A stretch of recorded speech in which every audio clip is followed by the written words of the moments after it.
Bagaimana reaksi Anda jika berpapasan dengan seorang wanita berpakaian minim di jalan?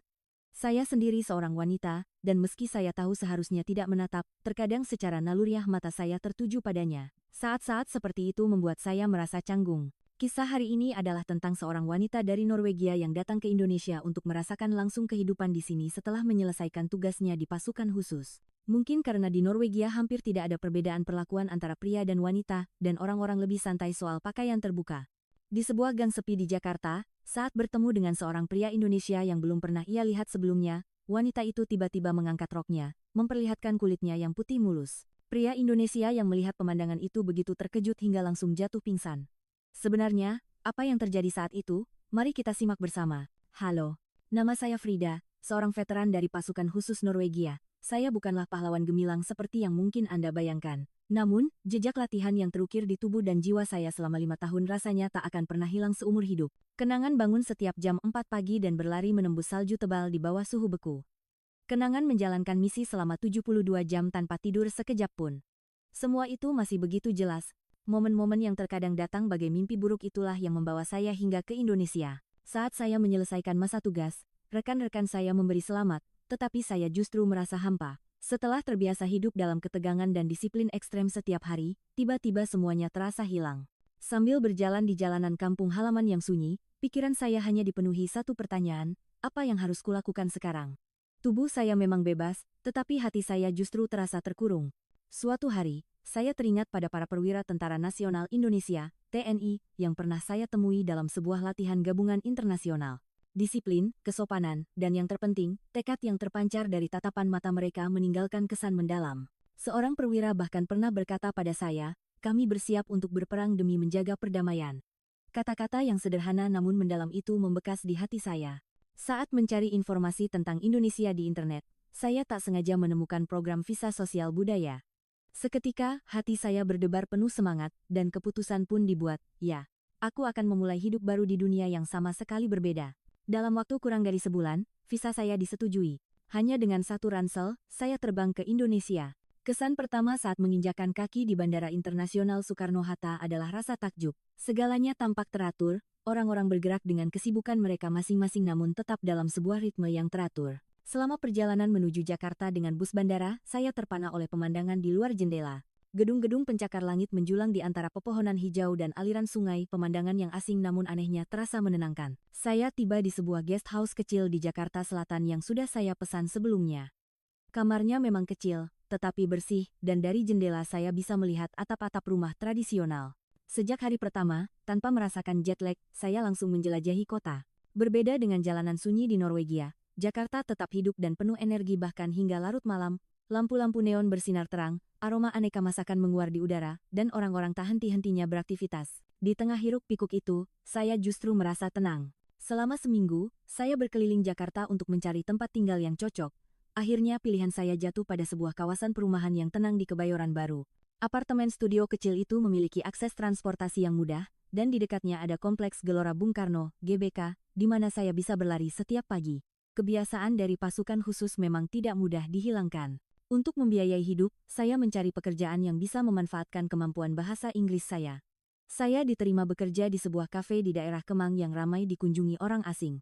Awalnya saya tidak tahu cara membuat kopi dan bahasa Indonesia saya masih terbata-bata, tetapi berkat bimbingan manajer yang baik hati, saya cepat beradaptasi. Prinsip belajar dan beradaptasi dengan cepat yang saya dapatkan di pasukan khusus ternyata berguna di sini. Setelah 1 bulan di Indonesia, saya sudah bisa bercakap-cakap sederhana dalam bahasa Indonesia, dan peta rute KRL komuter lain sudah tergambar jelas di kepala saya. Yang paling mengejutkan adalah betapa amannya berjalan-jalan sendirian bahkan hingga larut malam.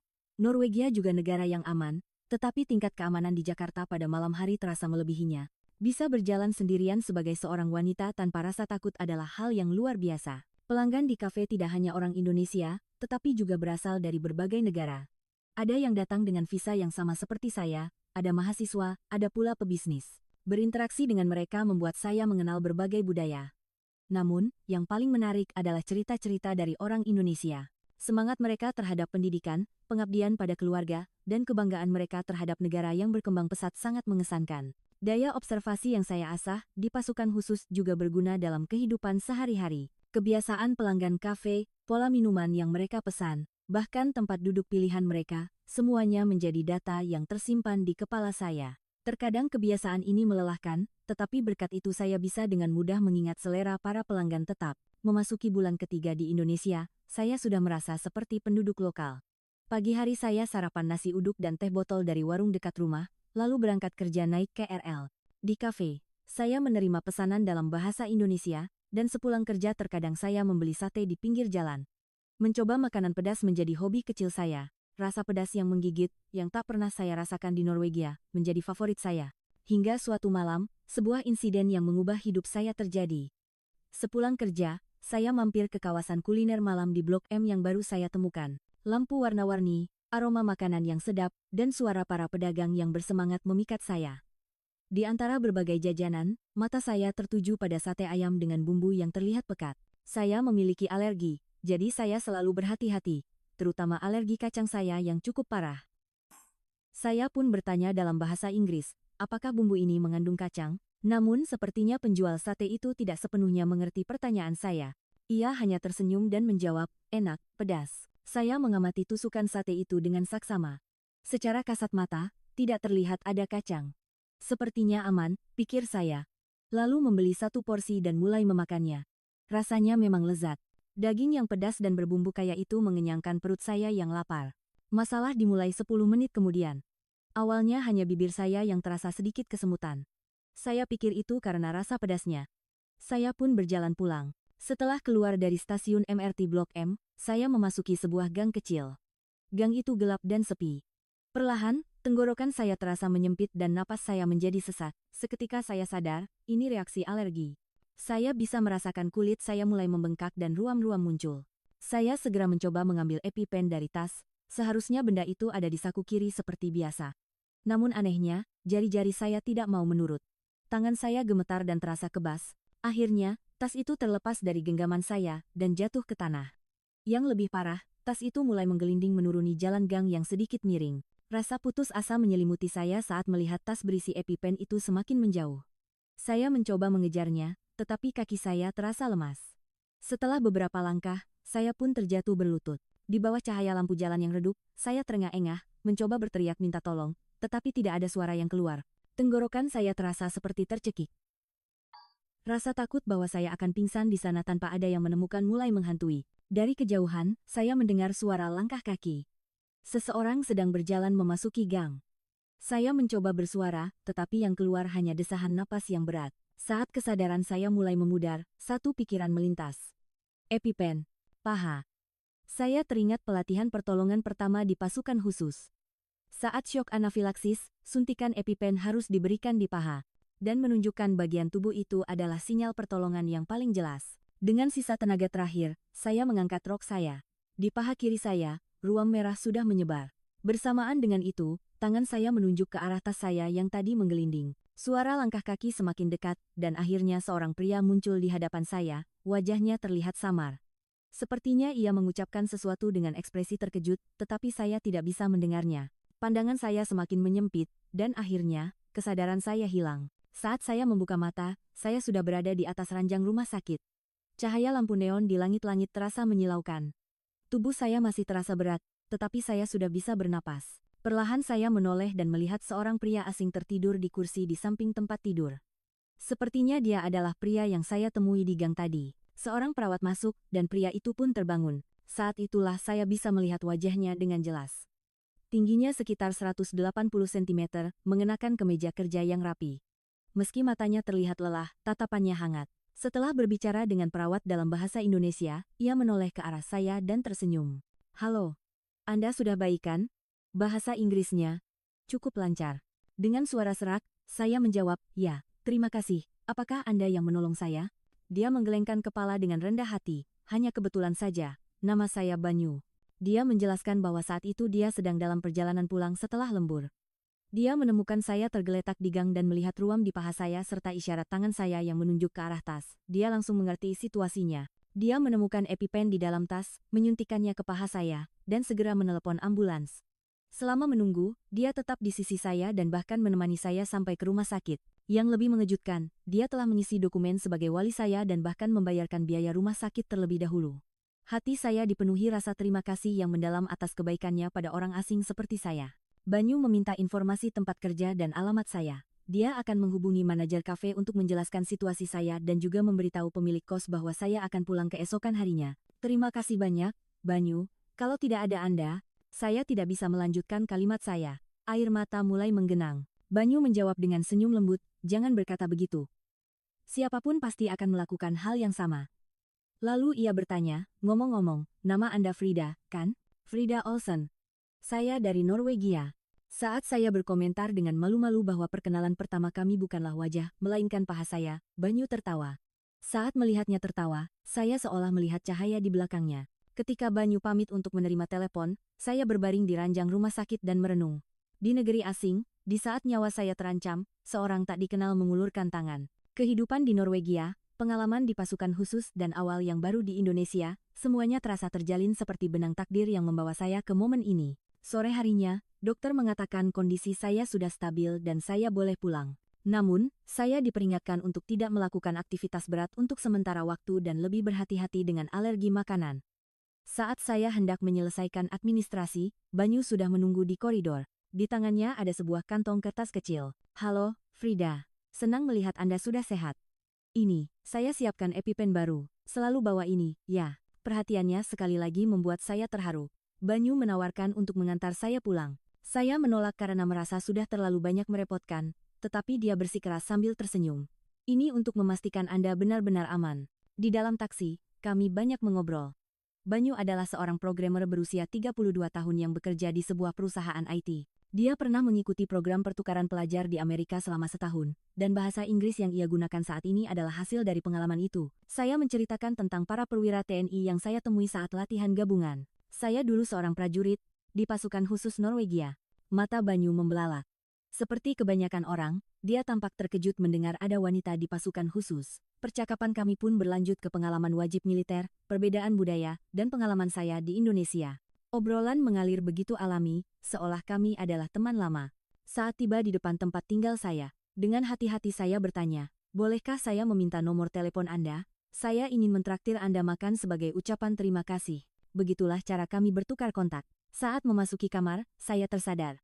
Sesuatu yang baru telah dimulai. Sebuah hubungan berharga yang lahir bukan dari kekuatan pasukan khusus, melainkan dari kelemahan manusiawi. Siapa sangka sinyal pertolongan dengan menunjukkan paha bisa berujung pada pertemuan seistimewa ini. Malam itu, untuk pertama kalinya setelah sekian lama, saya bisa tidur dengan nyenyak, ditemani rasa aman karena tahu ada seseorang yang peduli pada saya di negeri asing ini. Setelah pertemuan di rumah sakit itu, Banyu dan saya mulai sering berkomunikasi. Awalnya hanya pesan singkat untuk menanyakan kabar saya, tetapi lambat laun berkembang menjadi obrolan tentang kehidupan sehari-hari. Dan akhirnya, saya memberanikan diri mengajaknya kencan. Kencan pertama kami adalah di kawasan Gelora Bung Karno. Saat itu bulan Oktober, angin musim gugur berembus sejuk.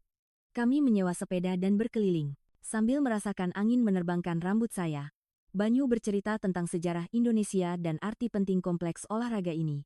Ceritanya bukanlah penjelasan ala buku teks, melainkan ungkapan tulus yang penuh cinta. Saya bisa merasakan kebanggaannya terhadap sejarah dan budaya negaranya. Sejak hari itu, kami menjelajahi berbagai tempat di Jakarta bersama. Museum, pasar tradisional, bahkan tempat karaoke yang saya coba dengan penuh keberanian. Banyu selalu baik dan penuh perhatian.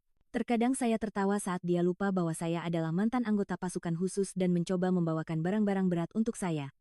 Namun, sikapnya yang seperti itu justru membuat saya nyaman. Yang paling mengesankan adalah rutinitas akhir pekan Banyu. Setiap hari Sabtu, dia mengajar coding untuk anak-anak di sebuah rumah singgah, dan pada hari Minggu, dia mengunjungi para lansia yang tinggal sendirian untuk menemani mereka mengobrol. Suatu kali, saya ikut dengannya mengunjungi rumah seorang nenek. Banyu membawakan makanan buatannya sendiri dan memperbaiki lampu rumah nenek yang rusak. Gerak-geriknya begitu terampil, dan cara bicaranya sangat sopan. Mendengar tawa sang nenek, hati saya terasa hangat. 3 bulan berlalu, dan kami pun resmi menjadi sepasang kekasih. Bagi saya yang tidak punya banyak pengalaman cinta, ini adalah perasaan yang baru. Di pasukan khusus, misi selalu lebih utama daripada emosi, dan hubungan antar manusia selalu sederhana. Tetapi hubungan dengan Banyu berbeda.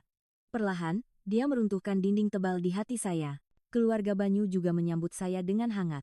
Saat diundang ke rumahnya pada hari Lebaran, saya merasakan langsung budaya keluarga Indonesia. Kami makan ketupat dan opor ayam, saling bermaafan, dan bermain kartu sambil tertawa bersama. Ibu Banyu terutama sangat sering menawari saya makanan. Calon menantu dari pasukan khusus ini harus kuat, dong, katanya sambil tertawa. Kata-katanya membuat wajah Banyu memerah, dan saya tidak bisa menahan tawa. Memasuki bulan ke-6 di Indonesia, bahasa Indonesia saya yang terbata-bata sudah cukup untuk mengekspresikan diri. Berkat Banyu, pemahaman saya tentang budaya dan masyarakat Indonesia semakin dalam. Terkadang saya memang merindukan Norwegia, tetapi kehidupan di Indonesia terasa lebih hidup. Rutinitas pagi bekerja di kafe, lalu malamnya bertemu Banyu, atau mengikuti kursus bahasa, terasa begitu membahagiakan. Hingga suatu hari, sebuah kabar tak terduga datang dari Norwegia. Lisa, rekan satu angkatan di pasukan khusus dan sahabat terdekat saya, akan datang ke Indonesia dengan visa yang sama. Awalnya saya sangat senang. Bertemu kembali dengan teman dari kampung halaman adalah hal yang menggembirakan. Namun, di saat yang sama, ada perasaan cemas yang aneh.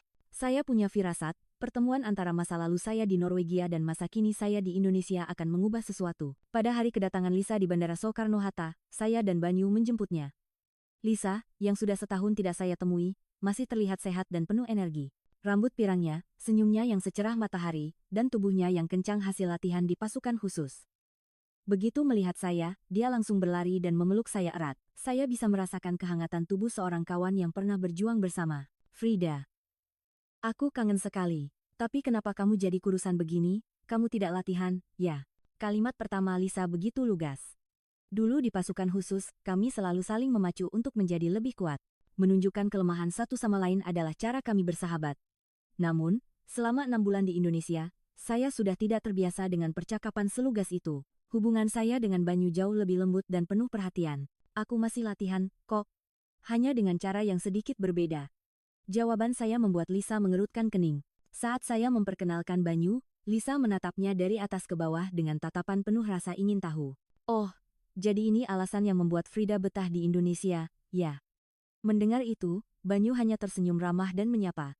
Saat itu, saya melihat kilatan aneh di mata Lisa, tetapi saya mengabaikannya. Lisa menyewa kamar di dekat tempat tinggal saya, dan tak lama kemudian, seorang teman dari pasukan khusus lainnya, Maria, ikut bergabung. Maria lebih pendiam daripada Lisa, tetapi sebagai mantan anggota pasukan khusus, ia juga memiliki sisi yang tangguh.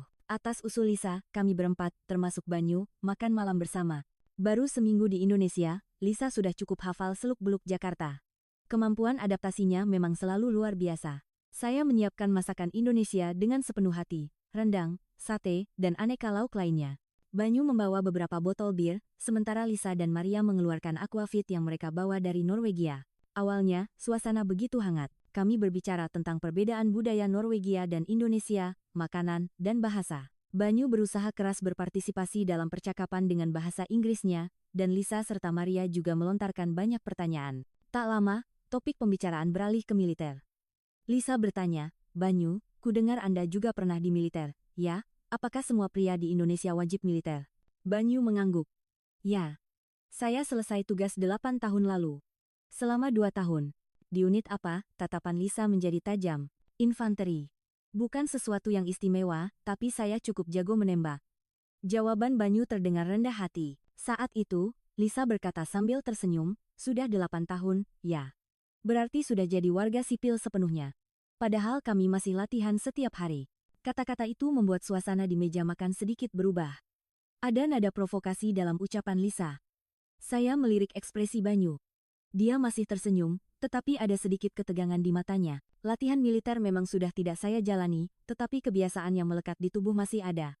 Kalau sekarang memegang senjata pun, tangan saya masih ingat. Jawaban Banyu terdengar tenang. Lisa tertawa kecil. Semua orang juga bisa bilang begitu. Tapi kalau dilihat langsung, biasanya beda. Hening yang canggung menyelimuti kami. Saya mencoba mengalihkan pembicaraan, tetapi Banyu lebih dulu angkat bicara. Bagaimana kalau kita coba ke lapangan tembak? Daripada hanya bicara, lebih cepat kalau dilihat langsung. Nada bicaranya tenang, tetapi matanya menyiratkan tantangan. Mata Lisa berbinar. Ide bagus. Bagaimana kalau besok? Dalam hati saya menghela napas. Saya bisa merasakan persaingan halus mulai terbentuk di antara mereka berdua. Maria menatap saya seolah bertukar pandang penuh arti. Dia sepertinya juga menyadari situasi ini. Keesokan harinya, kami pergi ke sebuah lapangan tembak indoor di Senayan. Fakta bahwa warga sipil bisa menembak di Indonesia terasa unik bagi Lisa dan Maria. Setelah verifikasi identitas dan pengarahan singkat, kami diantar ke bilik tembak. Lisa tampak sangat percaya diri. Aku duluan, katanya. Ia memakai pelindung telinga dan mengambil posisi. Sikapnya sempurna, hasil tempaan latihan pasukan khusus. 5 tembakan beruntun ia lepaskan, dan hasilnya, semua peluru bersarang di dekat pusat target. Hasil yang sangat mengesankan. Berikutnya giliran Maria. Kemampuannya juga tidak buruk. Meski sebaran tembakannya sedikit lebih lebar dari Lisa, ia tetap menunjukkan keahlian menembak yang hebat. Mata kedua sahabat saya itu kini tertuju pada Banyu. Nah, sekarang giliran Anda. Banyu, kata Lisa dengan nada menantang. Banyu mengambil pistol dengan tenang. Gerak-geriknya menunjukkan jejak seorang prajurit. Caranya mengambil kuda-kuda, mengatur napas, dan terutama tatapan matanya yang fokus, semuanya berbeda. Saat ia menarik pelatuk, saya punya firasat bahwa dia bukanlah prajurit infanteri biasa. Setelah 5 tembakan dilepaskan, target ditarik mendekat. Pemandangan yang luar biasa terbentang di depan kami. Kelima peluru mengenai titik yang hampir sama. Tepat di tengah target, semua peluru terkumpul dalam radius kurang dari 1 cm. Wow, seru Maria. Ekspresi Lisa menegang. Ia menatap target itu lekat-lekat, lalu bertanya pada Banyu, "Anda yakin hanya prajurit infanteri biasa?" Banyu tersenyum tenang. Saya pernah menyelesaikan pendidikan kualifikasi Raider di TNI. Latihan menembaknya memang sedikit istimewa. Seketika, tatapan mata Lisa berubah.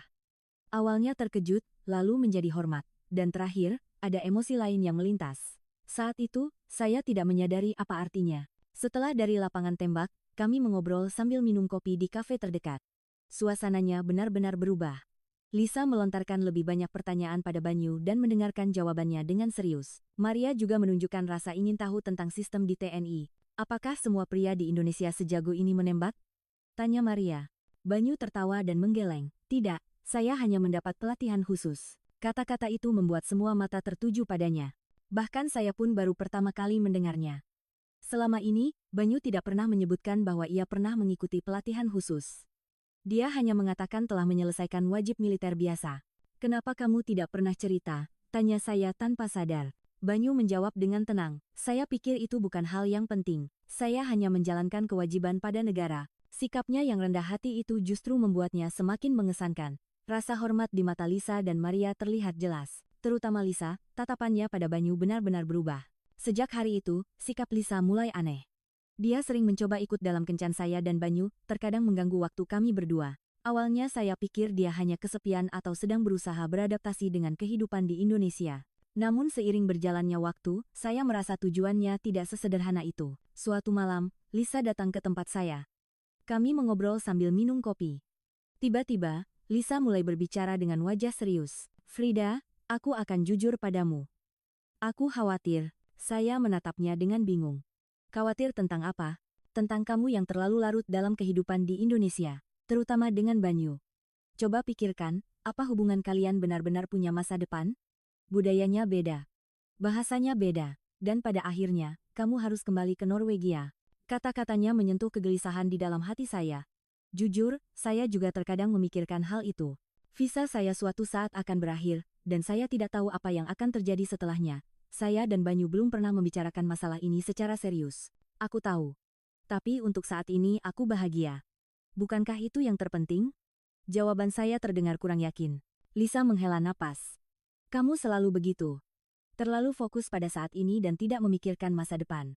Dulu di pasukan khusus juga begitu, kan?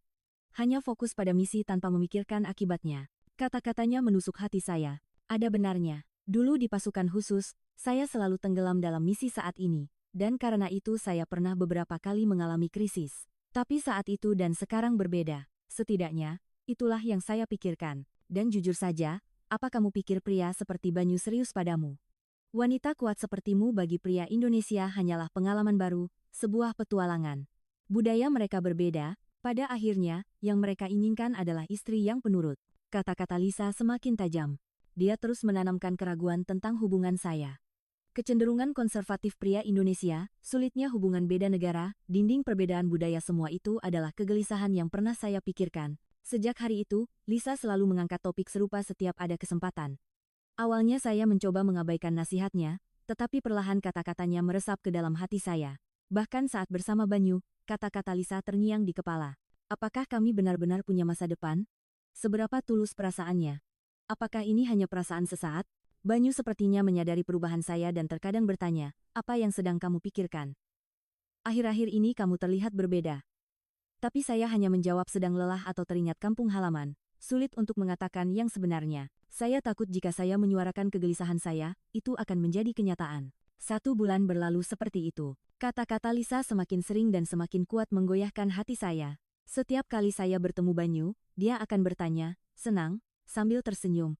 Tetapi saya bisa merasakan niat tersembunyi di balik senyumannya. Maria juga terkadang berbisik, Lisa sering bertanya tentangmu, loh. Terutama tentang hubunganmu dengan Banyu. Akhirnya, hati saya dipenuhi kebingungan. Perasaan saya pada Banyu tidak berubah, tetapi kegelisahan dan keraguan akan masa depan menutupi perasaan itu. Suatu malam, saat berjalan di sepanjang kawasan GBK, saya mengambil keputusan. Aku perlu waktu untuk berpikir. Banyu? Aku butuh waktu sebentar.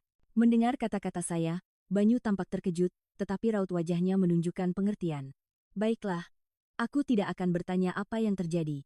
Aku hanya berharap itu bukan sesuatu yang terlalu berat. Reaksinya yang dewasa justru membuat hati saya semakin rumit. Dia tidak marah, tidak mendesak, hanya mengerti. Sikapnya itu membuat saya semakin merasa dia berharga. Namun, saya tetap pada keputusan saya.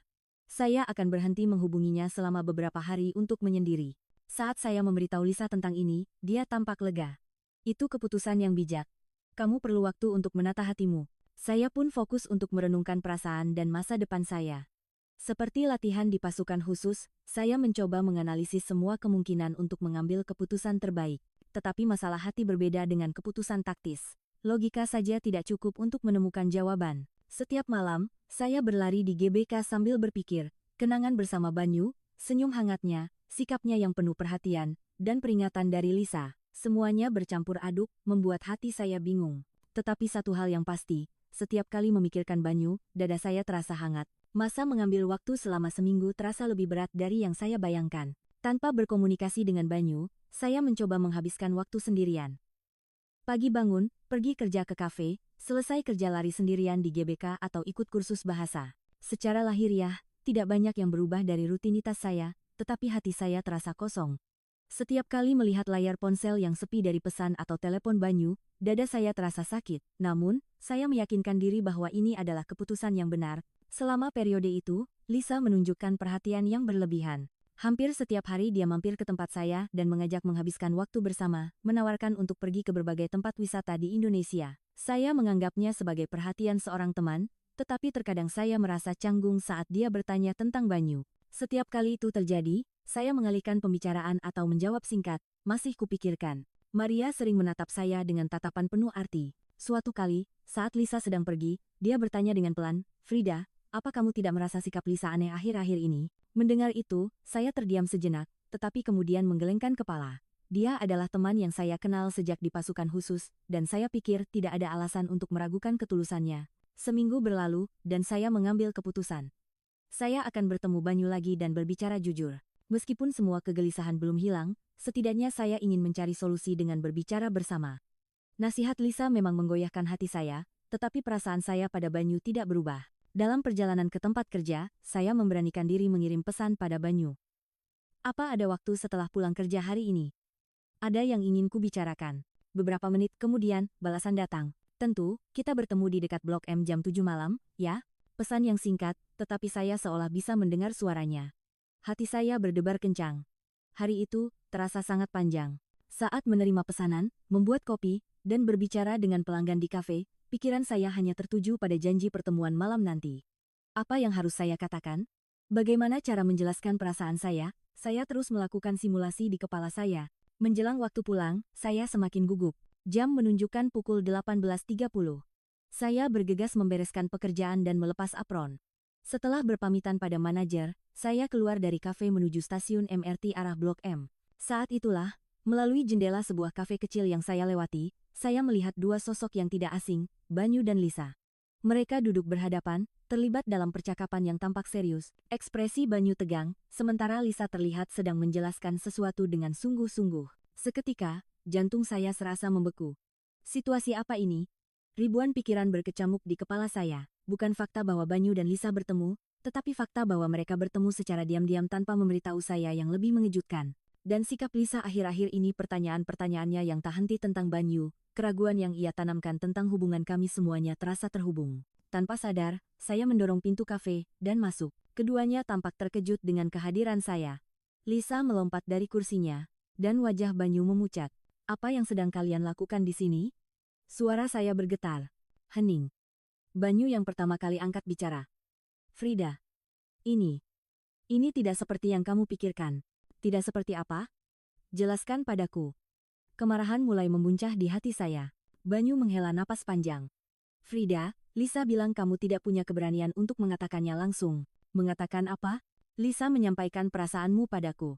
Bahwa kamu ingin kita berakhir. Jadi, aku sedang memberikan jawaban. Seketika, kepala saya menjadi kosong. Aku tidak pernah mengatakan itu. Sama sekali tidak pernah. Pandangan saya dan Banyu serentak beralih ke Lisa. Lisa membuang muka dan tetap diam. Banyu mengeluarkan ponselnya dan menunjukkannya pada saya. Di layar, ada pesan dari Lisa. Frida sangat menderita. Sepertinya dia kesulitan untuk mengatakannya langsung, jadi tolong Banyu yang mengerti dan mengakhirinya. Ini demi kebaikan Frida. Saat itu, semuanya menjadi jelas.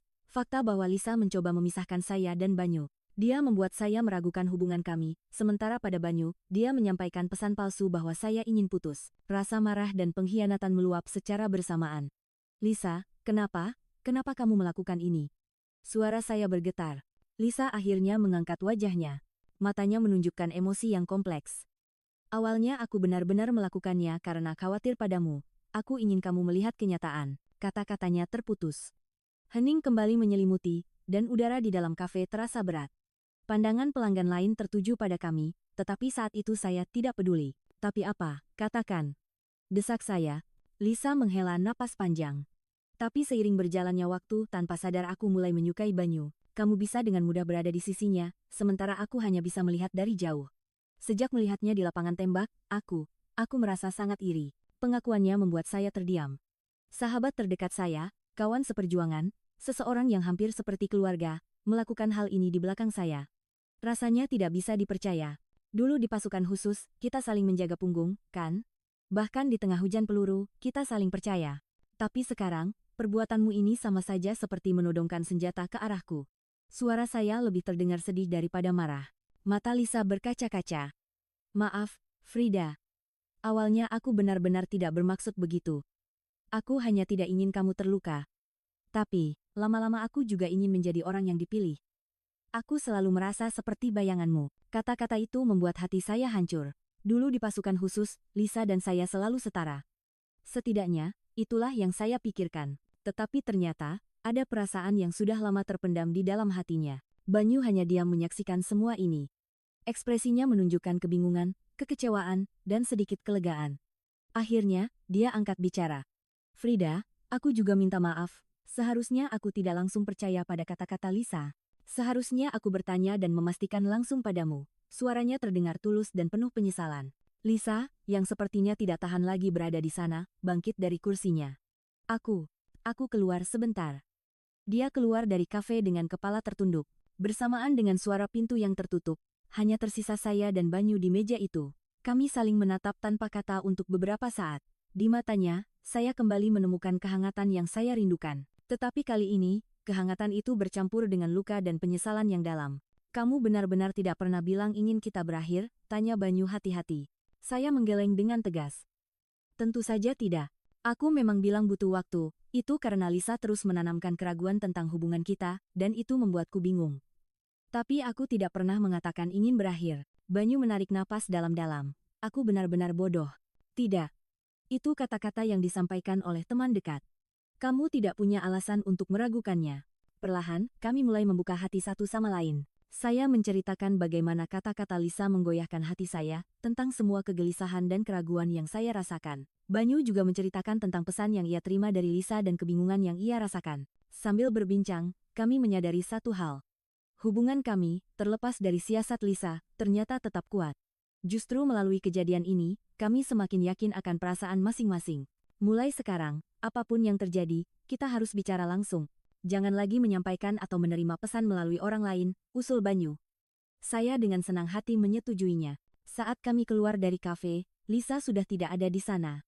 Kami berjalan di sepanjang kawasan GBK sambil membicarakan masa depan. Kenyataan bahwa visa saya akan berakhir dan saya harus kembali ke Norwegia. Namun, kami juga sepakat bahwa itu bukanlah akhir dari hubungan kami. Kami percaya, jika perasaan kami tulus, jarak bukanlah masalah. Aku akan mencari cara untuk bisa tetap tinggal di Indonesia. Mungkin dengan visa belajar atau visa lainnya, kata saya. Mendengar itu, Banyu tersenyum cerah. Pikirkan perlahan. Dunia tidak akan kiamat besok. Malam itu, dalam perjalanan pulang ke tempat tinggal saya, Lisa sudah menunggu. Matanya merah dan bengkak, ekspresinya tampak lelah. Saya ragu sejenak, tetapi akhirnya berhenti di hadapannya. Frida, aku benar-benar minta maaf. Aku salah. Suaranya bergetar, saya menatapnya tanpa kata. Marah, dikhianati, kecewa, dan anehnya, ada sedikit rasa kasihan. Lisa adalah kawan seperjuangan saya, teman yang pernah mempertaruhkan nyawa bersama. Perbuatannya memang sulit dimaafkan, tetapi saya bisa sedikit memahami alasannya. Apa yang kamu lakukan padaku tidak mudah untuk dimaafkan, Lisa, kata saya. Dia hanya menunduk. Tapi mengingat waktu yang kita lalui bersama, saat-saat kita mempertaruhkan nyawa untuk satu sama lain, mungkin aku bisa melewatkan yang satu ini. Sebaiknya kita menjaga jarak untuk sementara waktu. Kamu butuh waktu, dan aku juga. Mendengar kata-kata saya, Lisa mengangguk perlahan. Beberapa hari kemudian, Lisa dan Maria pergi ke Bali. Dia bilang akan menghabiskan beberapa bulan di sana untuk menenangkan diri. Saya tidak menahannya. Mungkin itu adalah waktu yang kami semua butuhkan. Setelah kepergian Lisa, hubungan saya dan Banyu justru semakin dalam. Melewati krisis bersama membuat kepercayaan kami satu sama lain semakin kuat. Kata-kata Lisa tidak lagi menggoyahkan hati saya, dan kegelisahan akan masa depan pun jauh berkurang. Masalah realistis memang masih ada, tetapi keyakinan bahwa kami bisa menyelesaikannya bersama telah tumbuh. 2 bulan sebelum visa saya berakhir, Banyu memberikan tawaran istimewa. Ada posisi baru di perusahaannya yang menangani bisnis internasional, dan dia pikir kemampuan bahasa dan pengalaman saya di pasukan khusus akan sangat berguna. Kamu bisa beralih ke visa kerja resmi. Tentu tidak akan mudah, tapi patut dicoba, katanya. Tawaran Banyu sangat saya hargai, tetapi saya punya pemikiran lain, itu kesempatan yang bagus sekali. Tapi sejujurnya, aku sedang mempertimbangkan karir di bidang olahraga. Memanfaatkan pengalaman di pasukan khusus untuk menjadi personal trainer atau instruktur yoga. Banyu mengangguk mengerti. Kalau begitu, kita cari cara lain, agar kamu bisa melakukan apa yang kamu inginkan. Didorong oleh dukungannya, saya mulai mencari informasi tentang program pasca sarjana di salah satu universitas olahraga di Indonesia. Jika saya diterima sebagai mahasiswa asing, saya bisa tinggal di Indonesia dengan visa pelajar dan mendapatkan kualifikasi di bidang olahraga. Banyu banyak membantu saya selama proses persiapan pendaftaran. Dia membantu bagian esai yang harus ditulis dalam bahasa Indonesia dan juga persiapan wawancara.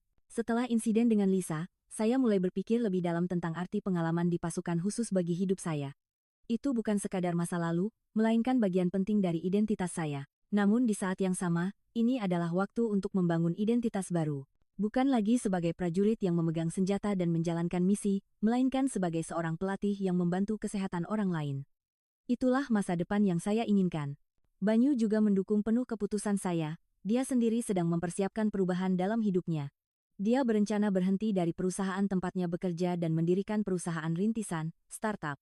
Sebuah perusahaan yang mengembangkan solusi keamanan, sebuah ide yang menggabungkan pengalaman militernya dengan pengetahuan IT-nya. Kita berdua sama-sama sedang mempersiapkan awal yang baru, ya, kata saya.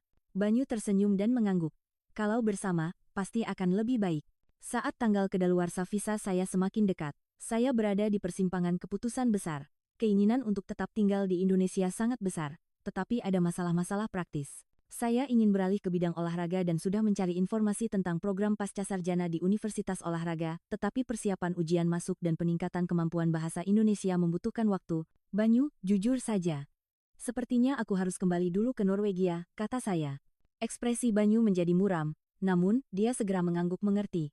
Aku mengerti. Tapi ini bukan akhir dari kita, kan? Tentu saja, bukan. Aku akan mempersiapkan diri lebih baik untuk kuliah di Norwegia, belajar bahasa Indonesia lebih giat, lalu kembali lagi.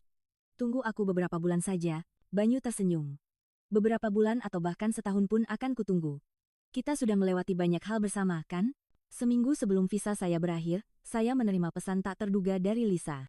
Frida, sebelum aku berangkat ke Amerika, bisakah kita bertemu untuk terakhir kalinya? Dia mengatakan telah menyelesaikan masa tinggalnya di Indonesia dan mendapatkan pekerjaan di Amerika. Sebuah perusahaan konsultan keamanan, di mana dia akan memanfaatkan pengalamannya di pasukan khusus. Saya ragu sejenak, tetapi akhirnya setuju untuk bertemu. Meskipun belum sepenuhnya memaafkan, setidaknya saya pikir kami bisa mengucapkan salam perpisahan yang layak. Di sebuah kafe yang tenang di Jakarta, kami kembali duduk berhadapan. Lisa terlihat sangat berbeda. Sosoknya yang dulu penuh percaya diri telah berganti dengan penampilan yang lebih tenang dan matang. Frida, sekali lagi aku minta maaf. Aku sangat menyesali perbuatanku. Permintaan maaf Lisa terasa tulus. Lisa, aku juga sudah memikirkannya. Apa yang kamu lakukan memang salah, tetapi di baliknya, aku rasa ada hubungan rumit yang kita bawa sejak di pasukan khusus. Aku juga tidak menyadarinya. Lisa mengangguk. Ya, kita selalu menjadi saingan sekaligus teman terdekat. Mungkin terkadang batas itu menjadi kabur. Sambil berbincang, kami perlahan mulai saling memahami. Ini bukan rekonsiliasi total, tetapi setidaknya kami telah mencapai tahap di mana kami bisa mengakui dan menghormati posisi masing-masing. Lisa akan memulai hidup baru di Amerika, dan saya berencana kembali ke Indonesia setelah pulang ke Norwegia. Bagaimana dengan Banyu? Tanyanya. Saya menjawab dengan jujur. Kami akan mencoba hubungan jarak jauh. Pasti akan sulit, tapi aku yakin kami bisa. Lisa berkata dengan wajah serius. Frida, kali ini aku benar-benar mendukungmu. Aku berharap kamu bahagia. Saat berpisah, kami saling menatap dengan canggung. Kami tidak bisa berpelukan seperti dulu, tetapi kami bertukar senyum tipis. Entah kapan kami bisa bertemu lagi sebagai teman sejati, tetapi setidaknya sekarang kami telah menemukan jalan masing-masing. Akhirnya, hari kepulangan saya ke Norwegia tiba. Di Bandara Soekarno-Hatta, saya mengucapkan salam perpisahan terakhir pada Banyu. Dia menggenggam tangan saya erat dan berkata, "Kita akan segera bertemu lagi. Sampai saat itu, kita akan saling berkabar setiap hari." Di dalam pesawat, saya menatap daratan Indonesia yang perlahan menjauh dari jendela. Ironisnya, saya duduk di kursi yang sama dengan pesawat yang membawa saya setahun lalu saat saya bermimpi memulai hidup baru. Saat itu saya tidak tahu bahwa negara ini, dan Banyu, akan memiliki arti yang begitu besar dalam hidup saya. Hari pertama kembali ke Norwegia terasa aneh. Rumah yang familiar, jalanan yang familiar. Tetapi ada sesuatu yang terasa asing. Seolah-olah saya datang ke tempat yang belum pernah saya tinggali. Salju putih dan jalanan yang sepi di luar jendela begitu kontras dengan hiruk-pikuk Jakarta. Orang tua saya menyambut dengan gembira. Banyak sekali yang kami bicarakan. Terutama saat saya bercerita tentang Banyu, tatapan ibu saya berubah. Dia pasti orang yang sangat istimewa, ya. Ibu bisa lihat dari matamu yang berbinar. Saya hanya mengangguk malu. Begitulah rutinitas baru saya di Norwegia dimulai. Pagi hari belajar bahasa Indonesia, mempersiapkan ujian masuk universitas, dan malamnya melakukan panggilan video dengan Banyu. Karena perbedaan waktu, kami berbicara saat dia bersiap-siap berangkat kerja di pagi hari, dan saya akan tidur di malam hari. Waktu yang singkat, tetapi cukup untuk membuat kami melupakan jarak. Kesulitan hubungan jarak jauh ternyata lebih besar dari yang saya bayangkan. Rasa rindu yang tak bisa diobati, keinginan untuk menggenggam tangan yang tak bisa terpenuhi, ada kekosongan yang tidak bisa diisi hanya dengan panggilan video. Namun di saat yang sama, jarak itu justru memperdalam perasaan kami. Setiap pesan yang kami kirimkan dipenuhi dengan kerinduan dan cinta. Hari ini di Jakarta hujan, aku jadi teringat aroma hujan yang kamu suka, tulisnya. Di sini turun salju, kamu pasti akan suka melihatnya, balas saya. Dengan berbagi potongan-potongan kecil kehidupan sehari-hari, kami terus menjadi bagian dari hidup satu sama lain. 2 bulan di Norwegia berlalu begitu cepat. Saya telah mengirimkan aplikasi pendaftaran ke universitas dan kemampuan bahasa Indonesia saya untuk wawancara telah meningkat pesat. Akhirnya, tanggal wawancara online pun ditetapkan. Saya menghadapinya dengan perasaan tegang. Saya menonjolkan latar belakang pasukan khusus, kualifikasi sebagai personal trainer, dan pemahaman saya tentang budaya Indonesia. 3 minggu menunggu hasil wawancara terasa sangat lama. Selama itu, Banyu selalu mengirimkan pesan dukungan. Pasti berhasil. Kamu sudah mempersiapkannya dengan sangat baik. Dan akhirnya, email yang ditunggu-tunggu pun tiba. Dengan tangan gemetar, saya membukanya. Selamat, Anda diterima. Begitu membaca kalimat pertama, saya berteriak dan melompat kegirangan. Saya segera menelepon Banyu. Aku diterima. Aku bisa mulai kuliah bulan September nanti. Suara gembira Banyu terdengar dari seberang telepon. Selamat. Berarti kita bisa segera bertemu lagi, ya. Setelah menerima kabar gembira itu, saya mulai mempersiapkan kepulangan ke Indonesia, mengajukan visa pelajar, membereskan barang-barang, dan mengumpulkan dokumen yang diperlukan. Tetapi ada satu hal lagi. Banyu pernah berkata, kalau kamu sudah siap, aku yang akan melamarmu. Namun, saya punya pikiran lain. Kenapa bukan aku yang melamarnya lebih dulu? Di pasukan khusus, saya belajar untuk selalu menghadapi ketakutan dan mengambil tindakan. Kali ini pun sama. Tanpa memberitahu Banyu, saya memajukan tanggal kepulangan ke Indonesia 1 minggu lebih awal, dan saya merencanakan lamaran kejutan. Sederhana, tetapi penuh makna. Malam sebelum berangkat dari Norwegia, saya teringat malam saat kami berdamai di GBK. Konflik, rekonsiliasi, dan perpisahan. Semua momen itu membuat kami lebih kuat. Waktu hubungan jarak jauh memang singkat, tetapi selama itu kami semakin yakin akan perasaan satu sama lain. Keesokan paginya, saya berpamitan pada orang tua. Ibu menyelipkan sebuah kotak kecil di tangan saya. Ini cincin nenekmu. Semoga lamaranmu berhasil, ya. Momen itu membuat rencana saya terasa lebih bermakna. Dengan membawa cincin nenek, saya kembali terbang ke Indonesia. Kali ini bukan hanya untuk visa sementara, melainkan untuk memulai babak baru dalam hidup saya. Saya masih berkomunikasi dengan Banyu seperti hari-hari biasa. Lalu, saya mengubah mode ponsel saya menjadi mode pesawat. Sejak saat ini hingga Banyu pulang kerja, saya tidak akan bisa dihubungi. Dia pasti akan sangat terkejut, pikir saya. Setibanya di Bandara Soekarno-Hatta, saya bergegas menuju hotel. Setelah membongkar barang bawaan dan mandi, saya memastikan lokasi kantor Banyu. Dia masih belum tahu bahwa saya sudah tiba di Indonesia. Saya menyiapkan sebuah buket bunga kecil dan memasukkan cincin nenek ke dalam saku. Lalu saya berangkat menuju kantor Banyu. Berdiri di depan gedung kantor Banyu, jantung saya berdebar kencang. Dinding kaca yang tinggi memantulkan cahaya matahari. Ironis sekali, saya yang tidak pernah takut menghadapi misi berbahaya di pasukan khusus, kini gemetar di depan gedung biasa ini. Saya menggenggam buket bunga erat-erat dan menarik napas dalam-dalam. Sekaranglah saatnya butuh keberanian. Saya masuk ke lobi dan resepsionis menatap saya dengan heran. Saya mencoba tersenyum sealami mungkin dan mendekatinya. Selamat siang. Saya ingin bertemu dengan Banyu. Apakah sudah ada janji? Tanya resepsionis sambil memeriksa layar komputernya. Tidak. Ini kunjungan kejutan. Saya calon tunangannya dan berencana untuk melamarnya sekarang. Mendengar pengakuan jujur saya, mata resepsionis itu membelalak. Setelah sedikit terkejut, dia tersenyum dan mengangkat telepon. Pak Banyu, ada tamu untuk Anda di lobi. Dia mengedipkan mata pada saya dan menutup telepon. Silakan tunggu sebentar, beliau akan segera turun. 5 menit terasa seperti selamanya. Saya duduk di kursi lobi, meremas-remas cincin di dalam saku untuk menenangkan diri. Saat itu, pintu lift terbuka, dan Banyu muncul. Dia melihat sekeliling, dan ekspresinya berubah terkejut saat menemukan saya. Kegembiraan yang terpancar di wajahnya seketika menghapus semua kecemasan saya. Frida, kenapa kamu di sini? Tanyanya sambil mendekat. Saya bangkit dari kursi, berjalan ke arahnya dengan buket bunga di tangan. Beberapa orang di lobi menatap kami, tetapi saya sudah tidak peduli. Berdiri di hadapan Banyu, saya menarik napas dalam-dalam. Banyu, saat pertama kali aku datang ke Indonesia, aku hanyalah seorang turis yang mencari pengalaman baru. Tapi setelah bertemu denganmu, segalanya berubah. Ekspresi Banyu perlahan berubah menjadi semakin terkejut. Orang-orang di sekitar mulai berkumpul. Beberapa bahkan mulai merekam dengan ponsel mereka. Sejak hari kamu menyelamatkan hidupku, kita telah melalui banyak hal bersama. Ada orang yang mencoba menghalangi hubungan kita, tetapi itu justru membuat kita semakin kuat. Suara saya sedikit bergetar, tetapi saya melanjutkan. Kamu bilang akan melamarku kalau aku sudah siap, tapi aku ini kan mantan pasukan khusus. Sudah terbiasa untuk selalu bertindak lebih dulu. Kata-kata itu membuat Banyu dan orang-orang di sekitar tertawa. Saya memberanikan diri, berlutut dengan satu kaki, dan mengeluarkan kotak kecil berisi cincin nenek. Semua orang di lobi terkesiap. Banyu, maukah kamu menikah denganku? Aku akan mencintai dan menjagamu seumur hidupku. Mata Banyu memerah. Dia terdiam sejenak, lalu tersenyum cerah dan mengangguk. Ya, tentu saja, Frida. Bersamamu, aku siap pergi kemanapun. Saat dia membantuku berdiri, semua orang di lobi bertepuk tangan. Kami berpelukan erat, dan saat seseorang berteriak, cium, cium. Banyu, meskipun malu-malu, dengan lembut mencium keningku. Tepuk tangan yang lebih meriah pun terdengar. Aku benar-benar tidak menyangka ini, bisik Banyu di telingaku. Itulah serunya kejutan, kan? Jawabku sambil tertawa. Ditemani ucapan selamat dari rekan-rekan kerjanya, kami meninggalkan lobi.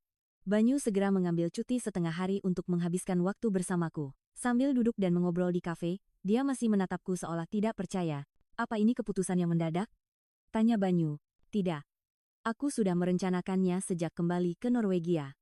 Karena setiap hari aku hanya memikirkanmu. Jawabanku membuatnya tersenyum hangat. Persiapan pernikahan kami berjalan lebih cepat dari yang dibayangkan. Kami merencanakan pernikahan kecil yang menggabungkan budaya Indonesia dan Norwegia. Keluarga Banyu awalnya sedikit terkejut, tetapi mereka segera menyambutku dengan hangat. Terutama Ibu Banyu yang berkata, Ibu sempat khawatir anak ibu akan menikah dengan orang asing, tapi setelah bertemu denganmu, ibu jadi tenang. Kata-kata itu menjadi penghiburan besar bagiku.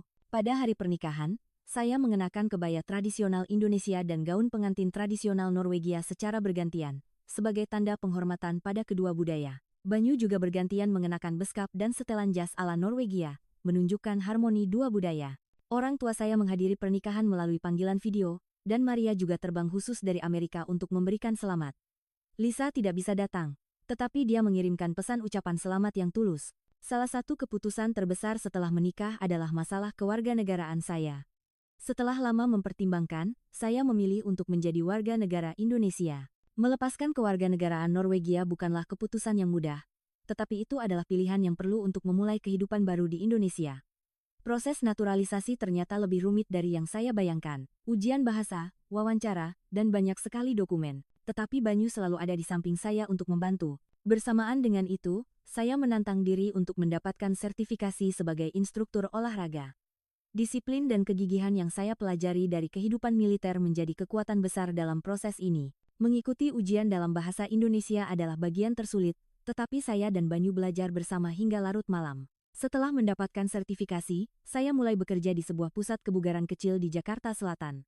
Awalnya, ada beberapa kesulitan karena saya adalah seorang pelatih asing.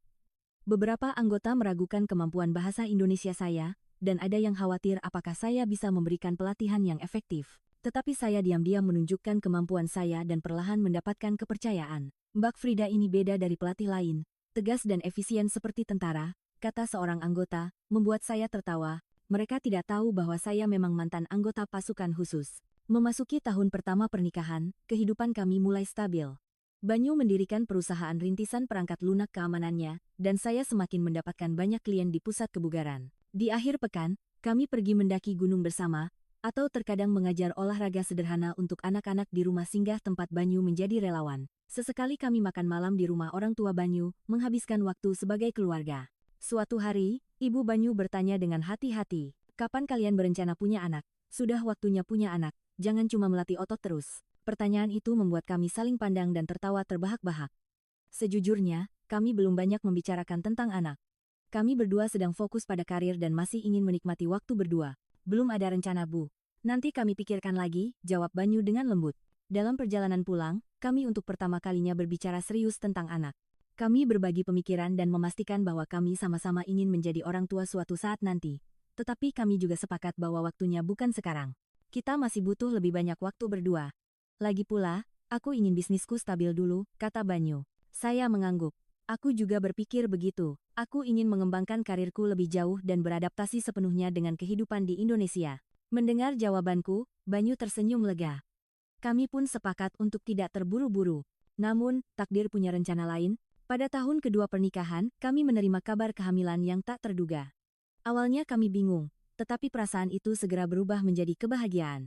Banyu tertawa ceria, sambil mengelus perutku, dan aku merasakan kekaguman pada kehidupan baru yang tumbuh di dalam diriku. Meskipun kita merasa belum siap, tidak apa-apa. Kita sudah melewati banyak kesulitan bersama, kan? Kata-kata Banyu memberiku kekuatan. Setelah mengetahui kehamilan ini, saya memikirkan kembali pekerjaan saya. Latihan angkat beban berat bisa berbahaya selama kehamilan. Karena itu, saya memutuskan untuk beralih ke arah yang baru. Saya membuka kelas pilates dan yoga untuk ibu hamil. Aku ingin berbagi pengalamanku dengan ibu-ibu hamil lainnya dan memberitahu mereka betapa pentingnya olahraga selama kehamilan. Ide saya ini didukung penuh oleh Banyu. Kelas baru saya ternyata lebih populer dari yang diperkirakan. Banyak ibu hamil yang mencari cara untuk berolahraga dengan aman, dan latar belakang unik saya sebagai instruktur asing mantan pasukan khusus menarik perhatian mereka. Saya mulai mengunggah konten tentang cara berolahraga yang sehat selama kehamilan di media sosial. Unggahan yang berisi pengalaman jujur dan nasihat profesional saya ternyata membantu banyak orang. Meskipun orang asing, Mbak Frida sangat mengerti kesulitan ibu-ibu hamil di Indonesia. Berkat Mbak Frida, mengelola berat badan selama hamil jadi lebih mudah. Ulasan dari salah seorang peserta membuat saya terharu. Selama masa kehamilan, Banyu adalah suami yang luar biasa baik. Saat saya terbangun tengah malam karena sakit punggung, dia akan memijat saya. Saat saya mengidam sesuatu, dia akan segera membelikannya kapanpun. Terutama saat saya merindukan masakan Norwegia, dia akan mencari resep dan mencoba memasaknya sendiri. Meskipun tidak sempurna, ketulusannya terasa begitu hangat. Aku sangat beruntung anakku akan memilikimu sebagai ayahnya, kataku pada Banyu suatu hari. Dia tersenyum malu, tetapi matanya menunjukkan kebanggaan. Menjelang persalinan, saya sempat bingung dengan perbedaan metode persalinan ala Norwegia dan Indonesia. Di Norwegia, persalinan normal dengan intervensi medis minimal lebih disukai, sedangkan di Indonesia, fasilitas rumah sakit lebih modern dan intervensi medis lebih aktif. Akhirnya, saya memutuskan untuk menggabungkan kelebihan kedua metode. Saya akan mencoba persalinan normal, tetapi siap menerima bantuan medis jika diperlukan. Aku percaya pada tubuhku dan bayiku, tetapi keselamatan adalah yang utama. Banyu setuju dengan keputusan saya. Proses persalinan berjalan lebih lancar dari yang diperkirakan. Setelah 12 jam kontraksi, putri kami, Elina Kirana, lahir. Nama yang kami pilih sebagai gabungan dari nama yang umum di Norwegia dan nama Indonesia yang berarti cahaya yang indah. Perasaan saat pertama kali menggendongnya tidak bisa diungkapkan dengan kata-kata. Tidak bisa dipercaya bahwa makhluk kecil yang rapuh ini ada dalam pelukan saya. Halo, Elina, putri kami. Air mata saya mengalir. Banyu juga menatap putrinya dengan mata berkaca-kaca. Sekarang, kita benar-benar menjadi sebuah keluarga. Proses pemulihan pasca melahirkan tidaklah mudah. Meskipun saya memiliki stamina yang baik, melahirkan adalah pengalaman yang sama sekali berbeda. Tubuh saya tidak lagi sama, dan saya kelelahan karena kurang tidur. Namun, kekuatan mental yang saya pelajari di pasukan khusus bersinar saat ini. Ini juga salah satu misi, pikir saya sambil menjalani hari demi hari. 3 bulan setelah melahirkan, saya mulai berolahraga sedikit demi sedikit. Tidak terburu-buru, perlahan memulihkan tubuh. Dan setelah 6 bulan, saya membuka kelas kebugaran untuk pemulihan pasca melahirkan. Berdasarkan pengalaman saya ingin mengajarkan metode pemulihan yang sehat kepada ibu-ibu lain. Setelah melahirkan, tubuhku benar-benar berubah dan aku tidak tahu harus berbuat apa. Tapi berkat Mbak Frida, aku kembali percaya diri, kata salah seorang ibu yang mengikuti kelas saya. Saat Elina berusia 1 tahun, saya hampir berhasil memulihkan stamina seperti sebelum melahirkan. Namun, perubahan pada tubuh tetap ada. Sedikit stretch mark, kulit yang sedikit kendur. Awalnya sulit menerima perubahan ini, tetapi lambat laun saya menganggapnya sebagai bukti babak baru dalam hidup saya. Jejak ini adalah pencapaian dalam hidupku. Hasil dari misi yang lebih penting daripada misi di pasukan khusus, kataku pada diri sendiri di depan cermin. Bisnis Banyu juga semakin berkembang, dan kehidupan keluarga kami menjadi stabil. Di akhir pekan, kami bertiga pergi ke taman dan piknik bersama. Menyaksikan Elina mulai berjalan dan mengucapkan kata pertamanya adalah pengalaman paling membahagiakan di dunia. Mama, satu kata dari Elina adalah kebahagiaan yang tak ternilai. Saya memutuskan untuk mengajarkan kedua budaya pada Elina. Saya mengajarinya bahasa Indonesia dan Norwegia secara bersamaan, menceritakan tradisi dan dongeng dari kedua negara. Banyu juga aktif berpartisipasi, bahkan berusaha belajar sedikit bahasa Norwegia. Aku berharap putri kita bisa mengambil semua hal baik dari kedua budaya, kata Banyu, dan saya sangat setuju. 2 tahun setelah melahirkan, saya memulai tantangan baru. Saya membuka studio dengan konsep baru, sebuah program yang menggabungkan metode olahraga yang terinspirasi dari alam Norwegia dengan sistem pelatihan terstruktur ala Indonesia. Saya juga menyediakan kelas khusus untuk ibu hamil, ibu pasca melahirkan, dan warga asing yang tinggal di sini. Aku bangga melihatmu bisa memberikan pengaruh pada begitu banyak orang, kata Banyu di pesta pembukaan. Saya tersenyum dan melihat sekeliling. Orang-orang dari berbagai negara, para peserta kelas, dan keluarga kami berkumpul di studio saya. Semua ini adalah kehidupan baru kami yang dimulai di Indonesia. Dari pasukan khusus Norwegia menjadi instruktur kebugaran di Indonesia. Dan sekarang, sebagai seorang ibu dan pengusaha. Siapa yang bisa menduga bagaimana hidup akan berubah? Melihat Elina berdiri sambil memegang kaki saya tiba-tiba teringat malam itu. Malam saat saya pingsan karena syok alergi dan menunjukkan paha saya untuk meminta pertolongan. Jika Banyu tidak muncul saat itu, semua ini tidak akan pernah ada. Coba bayangkan, seandainya malam itu pria itu tidak melihat paha di balik rokku, di mana ya aku sekarang, kataku pada Banyu dengan nada bercanda. Dia tertawa dan menggenggam tangan saya. Itu sudah takdir. Takdir bahwa aku menemukanmu, dan takdir bahwa kamu memilihku. Saya sangat setuju dengan kata-katanya. Sekarang, Indonesia telah menjadi rumah saya, dan Banyu menjadi pusat hidup saya. Frida dari masa lalu, Frida dari masa pasukan khusus Norwegia masih ada di dalam diri saya, tetapi sekarang telah berubah menjadi sosok yang lebih dewasa dan lebih bahagia. Inilah puncak kejayaan yang sesungguhnya, babak kedua dalam hidup saya. Ya, itu takdir. Dan itu adalah keputusan terbaik yang pernah kubuat dalam hidupku, jawabku sambil menggenggam erat tangan Banyu. Di luar jendela, pemandangan malam kota Jakarta terbentang. Di antara gemerlap cahaya, aliran sungai Ciliwung terlihat samar. Kota ini, negara ini, sekarang telah menjadi kampung halaman saya. Terkadang saya memang merindukan alam Norwegia yang tenang, tetapi di tengah ritme kota yang penuh energi ini, saya menemukan kebahagiaan sejati. Masa tugas di pasukan khusus, syok alergi, konflik dengan Lisa, hubungan jarak jauh, semua kesulitan itu telah membentuk saya menjadi diri saya yang sekarang. Besok kita ajak Elina mendaki gunung, yuk? Usul Banyu. Saya tersenyum. Ide bagus. Kita tunjukkan juga pada putri kita tempat ibu dan ayahnya pertama kali bertemu. Dan begitulah, kisah kami terus berlanjut. Kisah sebuah keluarga istimewa yang lahir dari pertemuan dua budaya, Norwegia dan Indonesia. Dan sebuah perjalanan luar biasa yang dimulai dari sinyal pertolongan dengan menunjukkan paha, yang berujung pada ikatan seumur hidup.